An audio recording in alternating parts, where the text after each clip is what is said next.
Chase Thomas podcast. My nephew needs me to record. See, I already hate it. I hate it. All right, we're back here on the Chase Thomas podcast, where I'm still the aforementioned Chase Thomas coming to you live from Knoxville, Tennessee, Everything School HQ. Joining me from the middle part of this great state, we got Shayne Pickering of Vols on SI, also a big Middle Tennessee guy, although after what we saw this past weekend, maybe not going to dive into Blue Raiders here a little bit. But honestly, we have to start off here. It's kind of got overlooked over what happened this weekend in week one of the college football season. Shayne, explain to me what happened to Middle Tennessee State. How did they get upset by an FCS school in Austin Peay on Saturday? They started off slow and they just never recovered. I mean, Austin Peay got a lot of transfers, including Walker Merrill, although he did not play in the game. But like Chris Parson, who's a Middle Tennessee guy as well, they came back down to Austin Peay, and Middle Tennessee was just not prepared to face them, and they got behind by too much and were not able to recover in the game. It's also just the offense looked like a wreck. I think the early week one numbers are really bad for FBS for the offense. I mean, you kind of wondered about that with the Derek Mason hire. You knew you'd be able to get the defense right, but offense, I mean, the quarterback had one of his worst games, I think, as a Blue Raider ever, correct? Ever, yes. Goodness gracious. Like, is it, I mean, it's year two. It's still, I guess, relatively early in the Derek Mason tenure, but does that kind of point you in like, I don't know if this is going to work, or do you still think more time there? I think he's accomplished a lot of what they've wanted him to behind the scenes, but if he wants to stay the head coach here, he just has to improve on the field. There's no excuses in year two to be losing to Austin Peay at home after you open brand new facilities on a brand new turf field with 18,000 people in the stands. There's just no excuses for that. The final one, we'll talk some Tennessee recruiting here, Shayne. I'm kind of curious because there's always there was so much wonder, is Louisiana Tech going to enter the Sun Belt? They're going to the Sun Belt. Middle Tennessee State, like, are they long for the CUSA? They just make so much sense. You don't have a Tennessee team in the Sun Belt right now. Is there any chance they ever get back into the Sun Belt? Like, or are they in the CUSA for a while? What do you think happens ultimately, conference affiliation wise? I think they're open to moving. I know that they're really a package deal with Western Kentucky, their main rival. Yeah. And they looked at going to the MAC, but it was just too long of a contract. So I won't say it's like off the table, but I think for the time being, they're pretty comfortable in Conference USA. Okay. Well, on the recruiting front, you cover Tennessee football recruiting along with Middle Tennessee on Vols on SI. We talked to Dale Dowden last week, and he was fantastic. And this week, I want to get your perspective here, Shayne. JB Shabazz flips from Tennessee to UNC. Were you at all surprised that Tennessee down to 2 tackles in the class? Amari Blair, they obviously flipped from the in-state. He seemed like he was going to go Tennessee, and then it was kind of a surprise that he ended up picking and committing to the Gamecocks when he did, and then a couple weeks later he flips back. Is that just kind of the nature of the beast of how hard it is to stack multiple blue-chip tackles like Tennessee does with Gabriel Asinda and Kamari Blair? And so what do you make of all of that with JB Shabazz? Yeah, I think with the trenches, there's only so many bodies that are capable that have everything you need in a successful trench player. And that means other programs are going to value someone, especially like North Carolina and JB Shabazz, who's in their own state. They're going to maybe value them more than you might, and you might value some other guys more than other programs might. And that's just the nature of recruiting in the NIL era now, especially up front on either side of the line of scrimmage. When you look at their class as a whole, Edward Baker, 3-star interior guy from St. Francis. You obviously you got Gabriel Asinda from Baylor. He's a 5-star guy. And then you have Kamari Blair, who we just touched on at the top here. But do you like this offensive line class for Tennessee? Yes, I do. I like Asinda. I like Kamari Blair too. I think he's still progressing physically, and he's already, 6'6", 280 right now, somewhere around there. And he's just an athletic freak. So I think with him, and I know the staff likes Edward Baker a lot, there's a lot of potential there. And obviously, like you said, Asinda's a 5-star on an outlet. So there's a lot of potential with this group to pair with last class, who I also like the offensive line in the 25 class. And I think it's a solid group to build on with Glenn Ellerby. Which group do you like more, 25 or 26? Probably 25, just because you have the premier tackle with David Sanders. But I mean, I think this class is going. I think Kamari Blair can play inside and out, and I think Baker is a big guard. So I think like there's versatility in this class, but I do think the top end guy is better in the 2025 class. Tennessee obviously goes all in on Savion Hyder. They don't land Savion Hyder. Doesn't really seem like there's another running back on their board this cycle. We'll talk about David Gabriel George from Baylor in the 27 class. He's obviously a big time get and in-state target for Tennessee on the next cycle. They didn't have anybody at this time last year, and they also flipped DeJuan Morris from Oakland, who ended up in the class after being a longtime USC guy.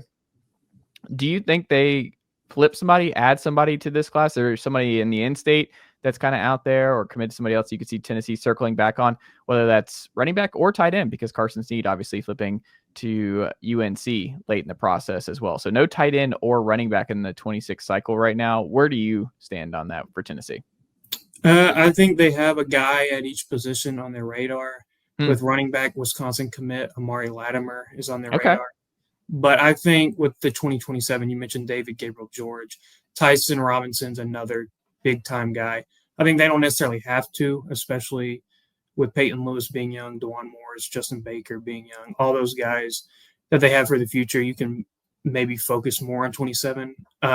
With the tight end position, I'm forgetting his name, but the Kentucky tight end commit is Lincoln a guy Watkins or something. Yeah, Lincoln Watkins. That's his name. He's on their radar. We'll see if he makes it in 4 game. He's probably, honestly, the most likely, I'd say, of anyone out there that they could flip in the 2026 class. How realistic do you think Amari Lattimer could be for Tennessee down the stretch? To be honest with you, I'm expecting them just to focus on 2027, but we'll see how, because Latimer's had a hot start to the season. We'll see how much that continues and if they get interested because of that. Do you think Tennessee leads for David Gabriel George? As of right now, I do, but I know Ohio State is right behind them. That's another big battle. I mean, you obviously had to do that with David Sanders and go down. I mean, when you look at David Gabriel George, does he forecast better than Savion Hyder potentially for all the Vol fans who were kind of bummed that Hyder ends up picking Michigan over the Vols?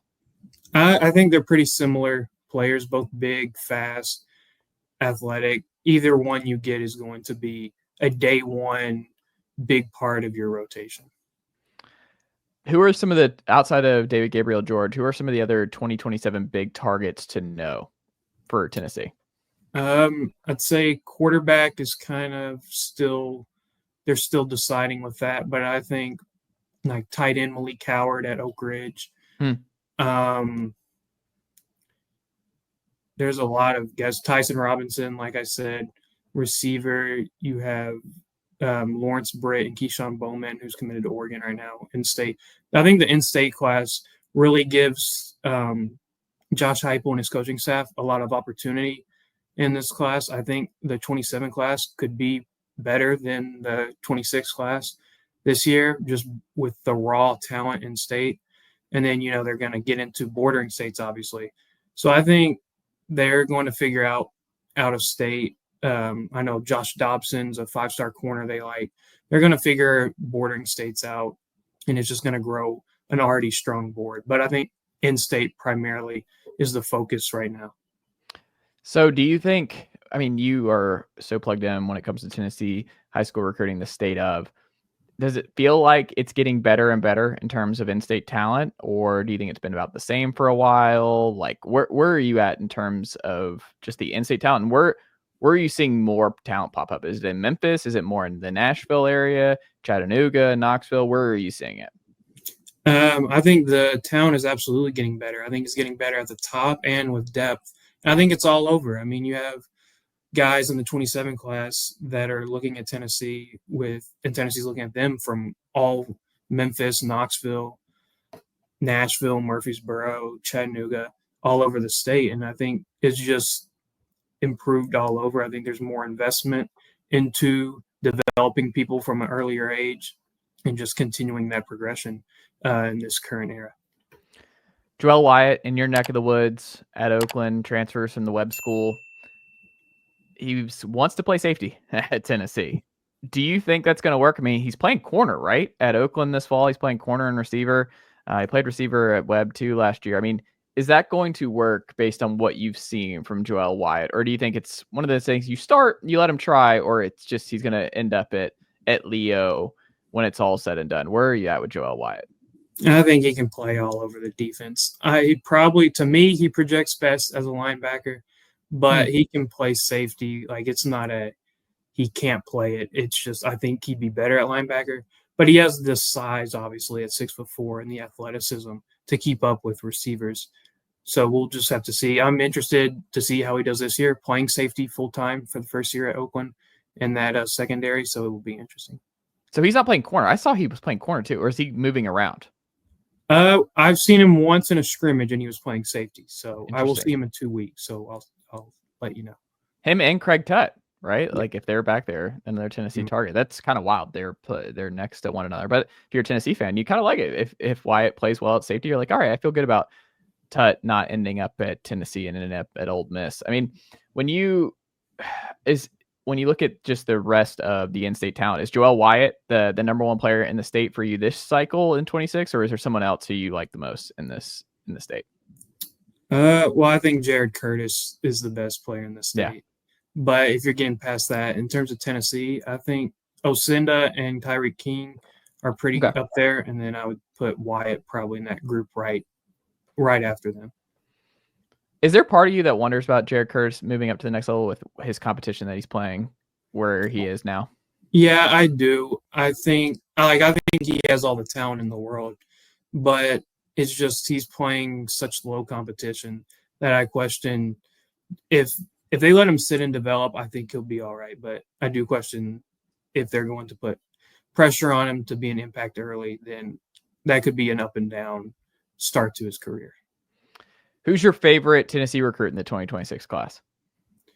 In the state or just in general? Let's do it in general, and then let's do it in the state. That's a good question. I'd say in general, I just think Tristan Keys is a transcendent talent that you just don't find. In state, I would probably go Zach Groves, actually. Really? I forgot about him. I do like Groves. And from what I've heard, he's bulked up to around 240 to 250 pounds. So I am interested to see him this year. And I thought he would be a good Leo option. And now he's bulked up to where he can play that strong end. So he's in the top group of in-state talent with Osinda and and Tyreek King and Joel Wyatt for me too. How good is his team over there at East Robertson?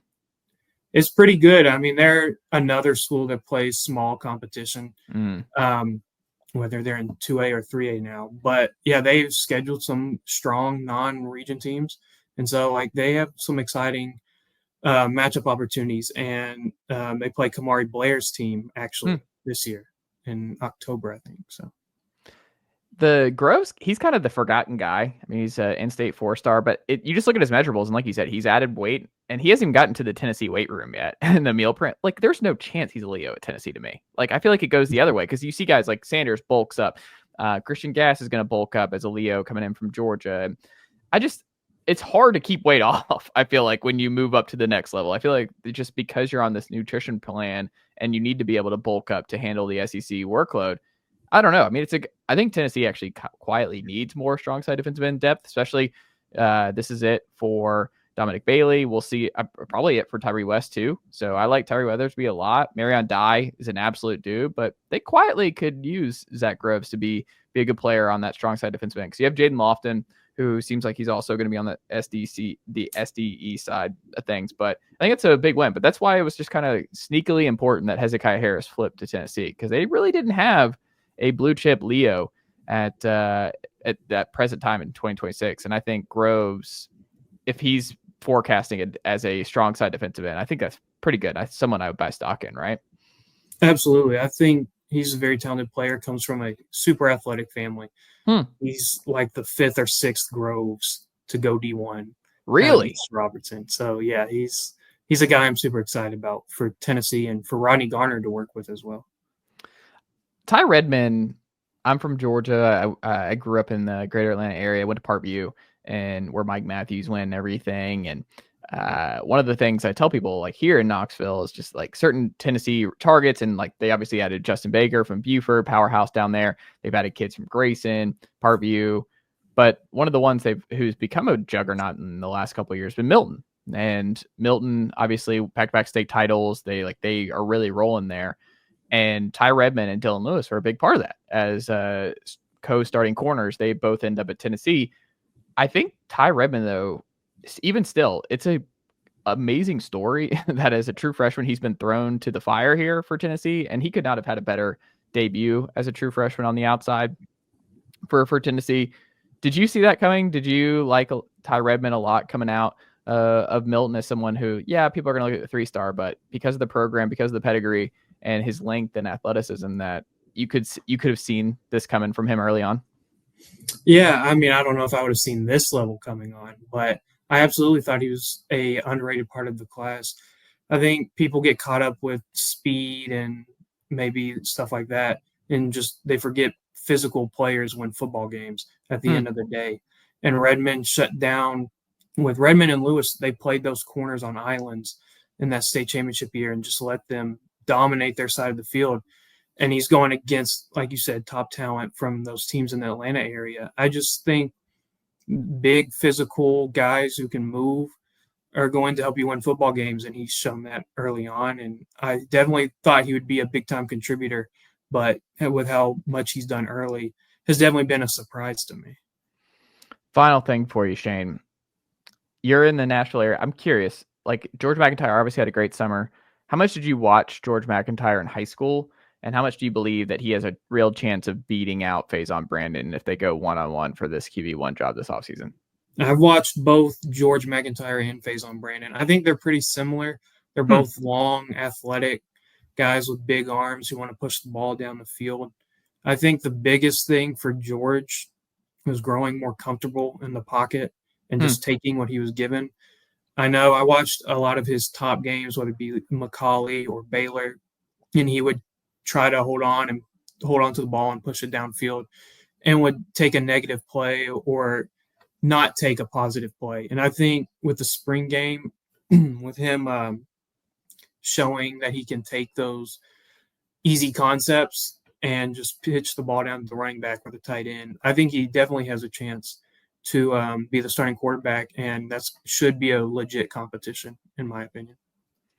Which way do you lean? I would hope George, because I think Faison is going to need a year to develop, much like I thought George would need a year to develop, because Faison's he's a year young for his class. Yeah. So he's age-wise, he's 2027.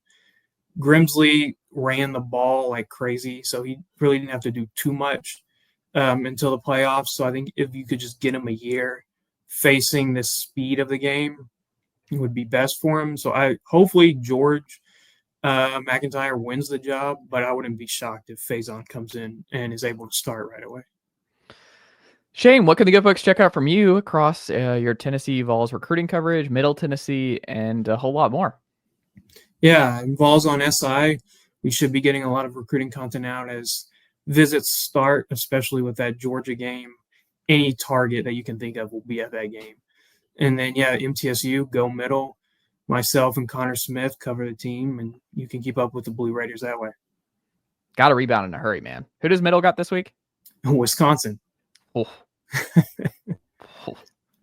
Goodness gracious.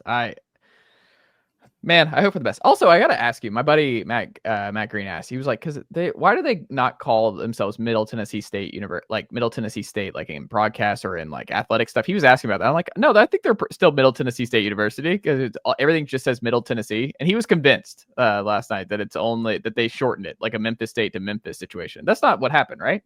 No, but athletics wants to have that Middle Tennessee brand. Okay, so it is targeted. They are trying to okay. Yes. All right. Because there was some confusion there. We had back and forth. Like, I don't think I remember seeing anything that like Middle Tennessee State officially did that. Like they actually dropped it, but it is the MT and all that. But But yeah, Middle Tennessee not happy with our conversation here to wrap up. They're like, show's over. No more Shayne Middle Tennessee talk. We're trying to be under the radar here as we wrap up on YouTube. But Shayne, thank you so much for the time. I greatly appreciate it, and we'll have to check back in again soon. Absolutely. Appreciate it. Nicely done, nephew. The Chase Thomas Podcast. Hell yeah.